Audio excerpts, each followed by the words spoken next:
Welcome back po ulit. Pag-aaralan natin ngayong araw ay isang napakagandang kanta ni Whitney Houston.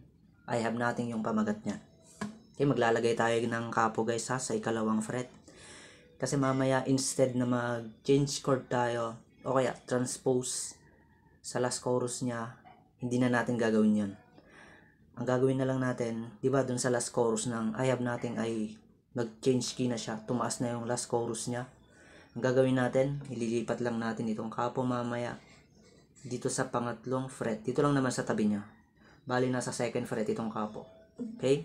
Hindi na tayo mag-transpose guys. Kaya itong tutorial na ito ay ito yung pinakamadaling tutorial ng I have nothing. Huwag na kayong maghanap ng iba guys. Ito na yung pinakamadali. Okay? Salamat po. Simulan na natin. Sa kanyang intro, i-like nyo pala tong video guys ha. Tapos pa-subscribe naman dyan, tapos bell all, yun, para dumaan yung mga video ko sa inyo. Simulan natin guys sa kanyang intro.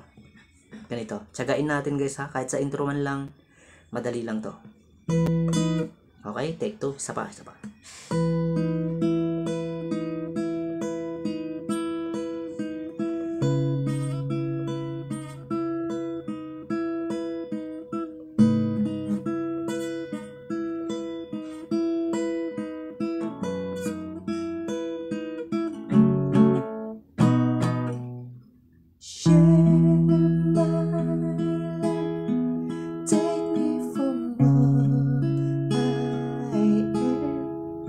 Bali ganun siya guys. Ang chord nun, di ba? D, B minor, G, E minor, tapos close and open parenthesis, E minor at A.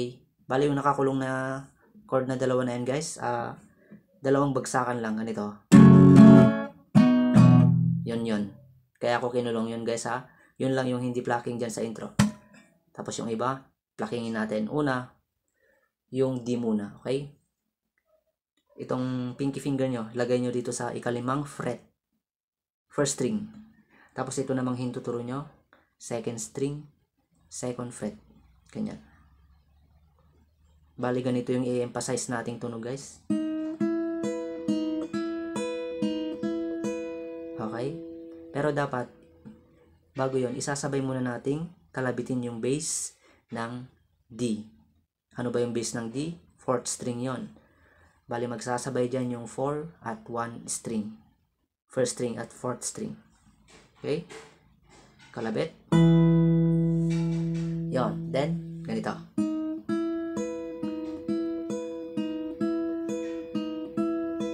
Ang kinakalabit ko dyan, 2, 2, 1. 2, then 2 ulit. Pero yung pangalawang 2 ay nakapindot na dito sa third fret. Ganito. Yon. Then, first string.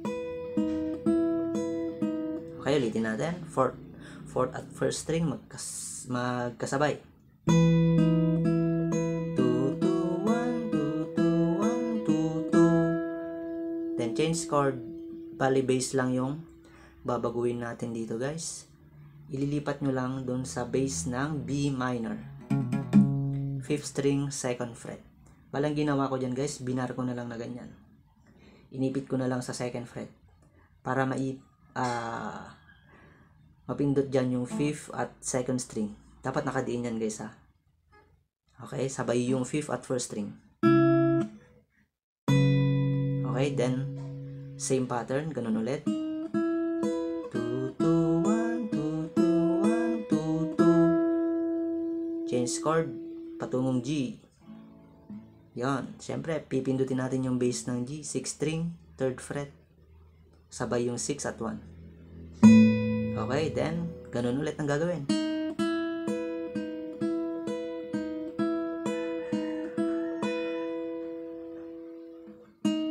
Then, E minor. Saglit na lang dito, guys. Open 6th string. 6 at 1 sabay.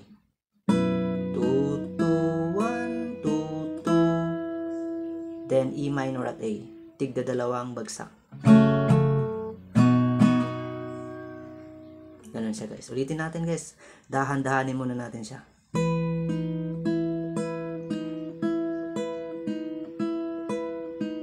B minor.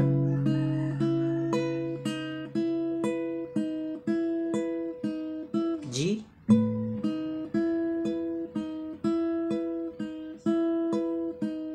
E minor.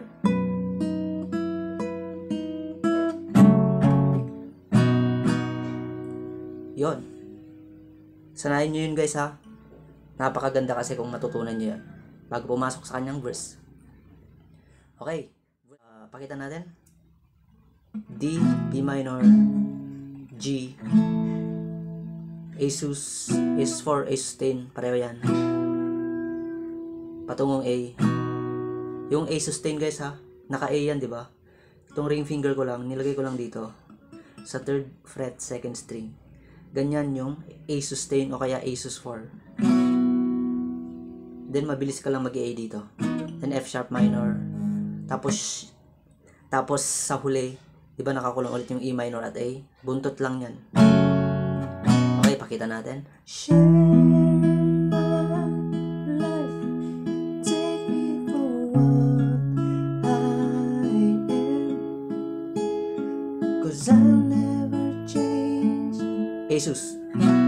Only colors. F sharp minor. For you. E minor, A.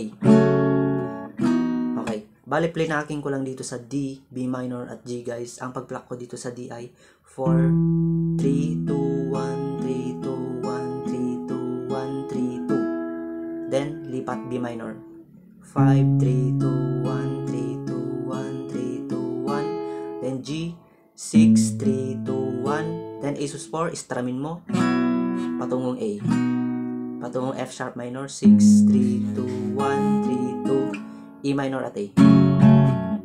Ganun lang siya, guys. Ulitin natin. Share my life, take me for what I am, 'cause I'll never change. All my colors for you. Ulitin nyo ulit yun, guys. Bali twice nyo ulitin yung chord set na yan. Take my love, I never ask for too much, just all that you have and everything that you do.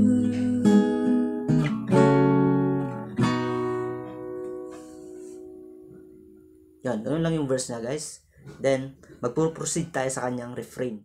Madali lang din yung refrain nito, guys. Bali, challenging lang sa bandang chorus niya. Pero makukuha nyo yun, guys, kasi ituturo ko naman siya ng dahan-dahan lang. Ganito yung refrain niya. I don't really need to look very much farther. I don't wanna have to go where you're from. This passion inside can run from myself. Ini-strum ko na lang dito, guys, ha. Puro pababa. Okay, unang chord nun ay E minor. I don't really need to look. Then F sharp minor. Balik, E minor. F sharp minor at B minor. Balik, E minor ulit.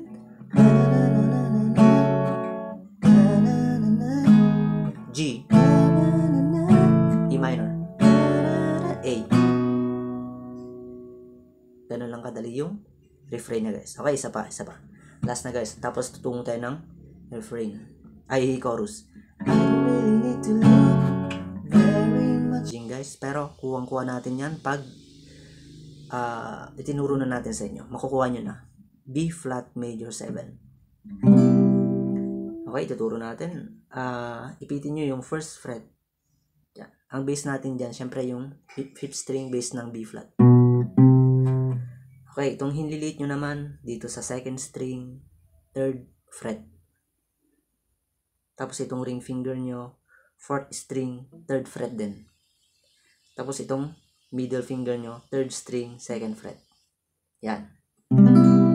Ganyan yung B flat major 7. Next chord, G minor. Parang F sharp minor lang siya, pero dito 3rd fret. Make me close one more door. I don't wanna. A minor. D minor. C. Stay in my. Ulitin nyo lang yung B flat major 7. Diba nakikita nyo naman yan? 2 times naman. Stay in my arms. If you're there, I'm sad. Then you there. Go on. Then mag-G minor na kayo. Away from me. A minor. Okay, next. Like close and open parenthesis. Tig-isang strum lang yan guys. B flat. Yung I have nothing. G minor. Nothing. C. Nothing. If I don't have. Next na dito, interlude. Ganito yung mga chords niya. Pakita natin. If I don't have. F. D minor. C. B flat. A. Yan. Patungo na yun guys sa second verse niya. Advisable ko sa second verse niya ay i-strumming na natin siya. Ganito kabilis. Pababa lahat. Okay. Ulitin natin yung kanyang chorus guys. Sabayan nyo ko hindi kasi natin masyadong alam yung lyrics niya. Tapos mataas din yung song na to guys. Itong tutorial pala guys ay mas mababa lang. Pero kung gusto nyo ng original na key ni Whitney Houston ay sa palagay ko dito sa ikalimang fret nyo ilalagay yung yung kapo. Binabaan ko lang ito yung sinasuggest kong key para sa mga babae guys para hindi masyadong mataas. Okay? B flat major 7. Don't make me close one more door. I don't wanna hold anymore. Stay at my arms if you're there, or stay imagine you there. Go on away from me. I am nothing, nothing if I don't have interlude.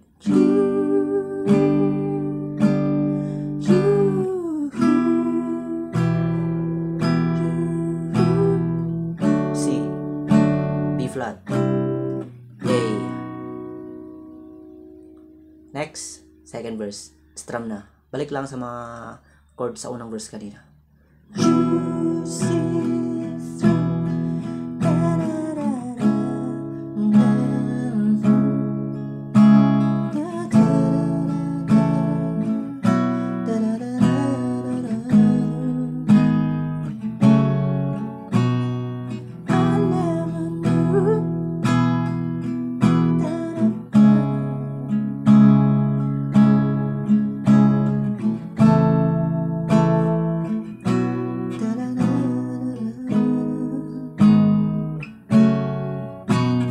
Next refrain, same chords pa rin guys, pero nadagdagan lang ng lyrics sa dulo.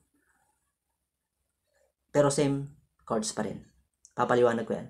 I don't really need to love very much for I don't wanna have to go anywhere. I'm back again with this passion inside.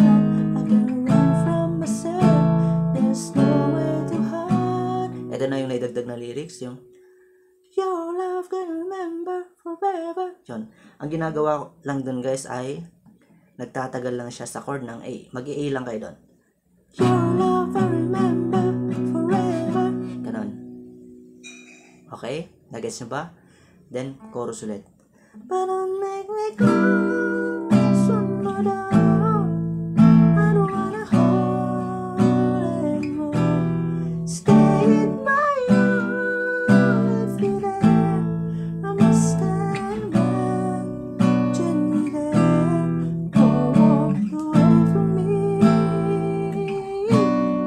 I have nothing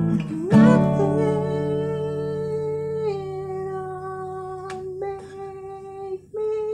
Yun, di ba nakita nyo? Habang nagaganon ako ay dahan-dahan ko namang nililipat yung kapo. Meron kayong panahon para ilipat yung kapo. Ganun yung technique dyan guys ha. Para make me. Same chords pa rin. Magbi-B flat major 7 ka.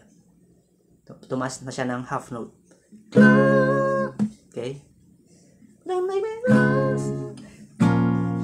I don't wanna hold anymore. Stay in my arms if you're there. I'm a sunny man, gently there. Don't want. Okay, dito may naiba ng konti guys. Yung G minor at A minor, 3 times nyong uulitin yan. Don't wanna wait for me. Okay? Run away from me. Don't you know? Yan. Tapos, B flat. I am nothing. G minor. Nothing. Nothing. If I don't have. Diretso na yun sa outro niya guys. Okay? Nakuha nyo ba guys yung inulit doon? Di ba yung lyrics doon kasi parang dinagdagan doon sa last chorus niya. Okay, ulitin natin yung last chorus. Don't make me close. I don't wanna hold anymore. Stay in my arms if you're there on my side. Gently there. Oh. Okay? G minor. Ito na. 3 times na guys. Away from me. Don't walk away from me. Don't you know? Don't away from me. I am nothing. If I know. Ang outro niya ay parang pareho din ng interlude kanina pero nagtapos lang siya sa F.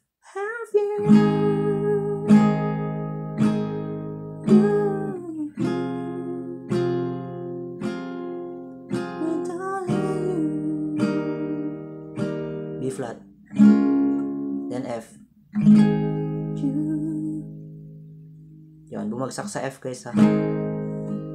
Okay, tapos na yung song guys. Mahirap naman siyang kantahin pero pag natutunan nyo na siyang pag natutunan nyo siyang kantahin, magandang kantahin to. Pwede nyo siyang tirahin sa mababang